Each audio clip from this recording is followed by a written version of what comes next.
I'm getting ready to go and broadcast, Michael.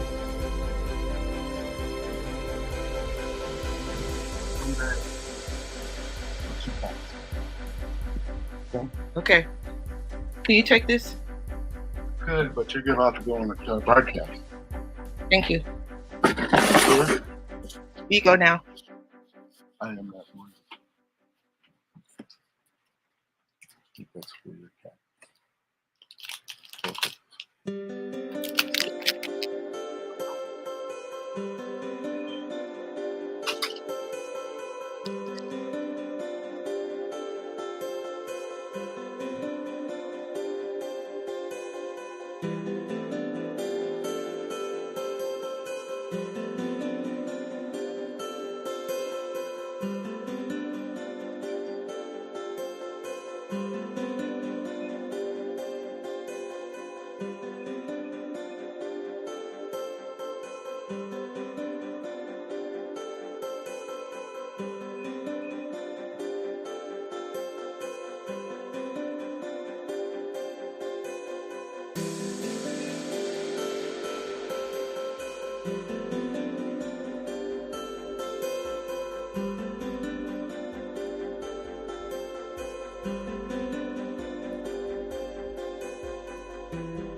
Hello. This is Katrina Messenger. I'm the founder of Connect DC. If you haven't met me before, well, good to meet you now. I'm taking over from the great Angela Raincatcher for this week's full moon meditation. And I find it fortuitous because normally Angela is the person who runs it, and I come on and speak for the dark moon. And so I'm doing the tech as well as the talk. And this is my first time, so please be gentle with your feedback. Also, greetings to those who might watch this later, not in real time. I'm glad to have you here, whichever way you join us. I am just filled with lots of thoughts and visions and amazement at the levels of synchronicity and new information we are receiving, not just about everything that's going wrong in the world, but also the stuff that's turning around, the stuff that's changing and growing and evolving and adapting to the new requirements of this world. I hope your view of the world is as balanced as it could be, because if you leave it up to the news, it's a dreary place to be right now. But if you look past the news and into your community, into what is actually happening in the neighborhoods and villages and cities and rural areas of this world, there's a lot going on that we can take a measure of hope from and with. And I encourage you to make your contribution to those efforts. Whatever the world you would want to be in the future, start building it now. Start making sure it exists and has what it needs. I call it putting a stake into the ground of your wishes and visions, and then pull that future toward you, toward us, so that we can impact what is coming. And we're not left to the machinations of those forces that are working so hard to bring all of us down. Strike a blow for freedom, vision, love, and compassion and beauty. There's all kinds of good stuff to strike a blow for. And you don't even have to strike a blow. You could plant a seed, water a plant, kiss a child, rub the shoulders of an elder. Ooh, that would be so lovely. So tonight's meditation is about what the full moon means. Not just to us now. Now it's just a lovely thing to look at in the sky. But to our ancestors, to the ancient peoples, it was as if the sun had decided to light up the night. And I want us to take a moment with that understanding that the full moon is the brightness in the time of darkness. And don't we need that right now? The brightness in a time of darkness. Imagine if you were, if you can, walking through a wooded area at dusk, and the light is starting to fade. The sky is lit up with oranges and purples from the accumulated dust, from the change in the season, from the pollen in the air. For whatever reason, we have a special sunset. And as you walk, the sunset gets more glorious as the sun starts to dip below the horizon. And yes, we are walking east. No, west. Listen to me. Blame it on the Geritol. But as we're walking west, we see the sun setting.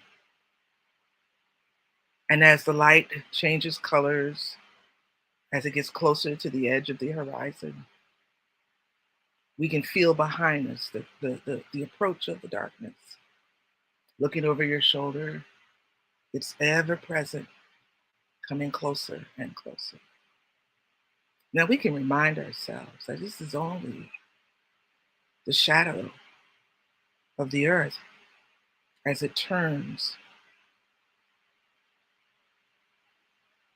But we have to remember that our ancient peoples, they didn't know enough about the status of the planet, the placement of the sun at the center of the solar system, and how we revolved around it, and how even as we revolve around the sun, we revolve around also our axis, and that those two movements produced day and night and brilliant sunsets on occasion. But that there was another celestial body out there, a wandering light, that it also changed its face, not from revolving, but from the changing aperture of the sun that was either fully present or not present based on Earth's position in reference to the sun. Wow, that was a lot of astronomy that we've discovered, that our ancient ancestors had no access to.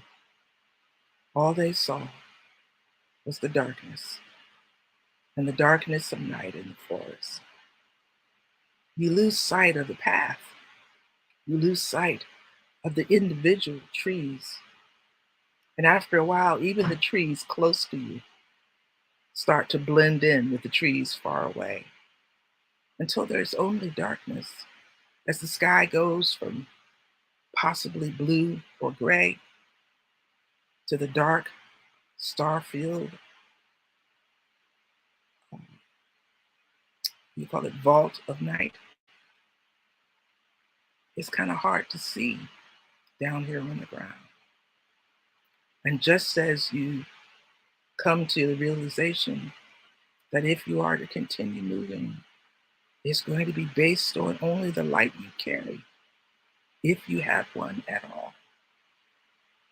Just about that time, the moon rises, and it's full, and it's bright. And suddenly all those trees around you start to be individualized again, and the path becomes partially visible again. You can almost extinguish the light you carry because the moon is that bright. The moon illuminates the path. The moon changes the woods from foreboding to known. The moon provides just what we need to navigate through the darkness. And that is the wondrous things about the full moon, is that it is moon bright. Have you ever walked in the woods or on a wooded path at night under a full moon? Everything gets transformed. The moths become butterflies. The path becomes visible. The trees glisten. Each individual bush and petal has this instance of illumination. It is a wondrous sight to behold, to partake, to be within. The full moon gave our ancestors a way to figure out where they were in the darkness of night. And isn't that what we need right now? A way to see where it seems like there's no way forward. A way to tell what is near, what is far.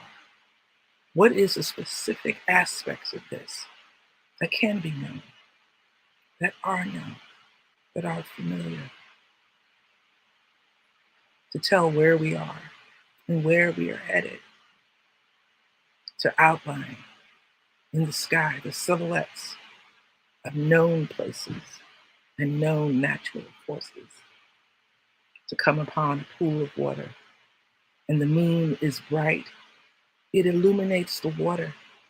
It illuminates the path around the edge of the water.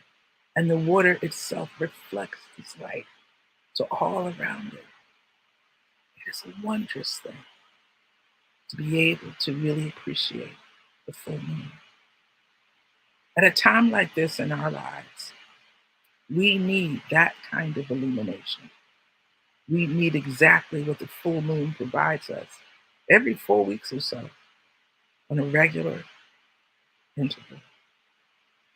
It helps us to brighten the night, to see what is familiar, to see what is specific and not pulled forward like in the darkness. There is a foreground and a background because there is a moon. What is the moon in our lives today? What helps us to find our way during these dark times? What helps us to illuminate the path, to find the familiar, to find the specifics, to find what's in the foreground and what's in the background? I know for me, my moon is my community. They always illuminate the humane, the human, the child, the elder, the teacher, the artist, the singer, the drummer, the doctor, the healer, the advocate. and the navigator. It helps us, our community, to stride on a path that seems at first to have no way of discerning. But because of the light of community, we are able to figure out where we're headed and where we need to go. Thank goodness. What is the meaning for you? That is what I leave you with. Finding the moon that illuminates your darkness and helps you to find your way. Good night, and see you next time here on Connect DC's SPOT broadcast. Take care.